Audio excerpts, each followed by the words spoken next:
Bakit nga ba nagkakaroon ng violations ang mga ibang mga content creators na gumagawa ng mga AI content? So, ito po yung mga maaring dahilan kung bakit sila nagkaroon ng violations. So, ang number one po dyan is hindi naka-turn on ang AI level na nakalagay bago natin i-upload yung mga content natin.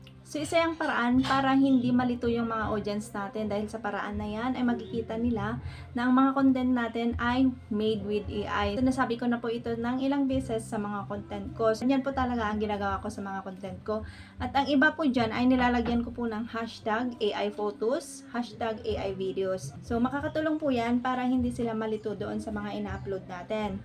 Na yan po ay for the content or for entertainment only. And number 2, AI content man ang mga content natin o hindi, ay pwede talagang magkaroon yan ng violations kapag hindi ito sumusunod sa mga tatlo na ito. Ito yung partner monetization policies, content monetization policies, at community standard. So marami po yan, at sa mga hindi nakakaalam o hindi pa nakabasa ng mga ito ay ipopost ko na lamang po as screenshot sa susunod kong pag-upload, sa abangan nyo na lamang po. So ito yung mga ilan na hindi natin dapat ginagawa, nagiging misleading, misinformation, yung mga AI content na ginagawa natin. So iba po yung nilagay na caption at iba rin po yung ipinakikita doon sa AI content natin. At ang iba, at dumadaan din ito sa newsfeed ko, ay ginagawa nila yung mga AI content nila at kiniklaim nila na ganun nga yung nangyayari sa kanilang buhay.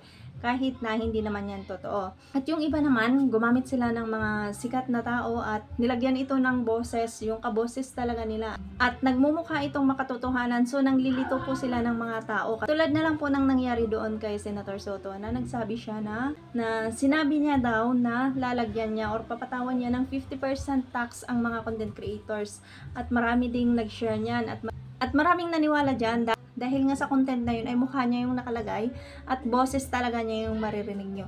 So kapag ganito ang ginagawa nyo, hindi lang violations kay Metang matatanggap nyo, maaari din kayong patawan ng parusa or maaari rin kayong kasuhan kapag nakita nila yung mga ganitong ina-upload nyo.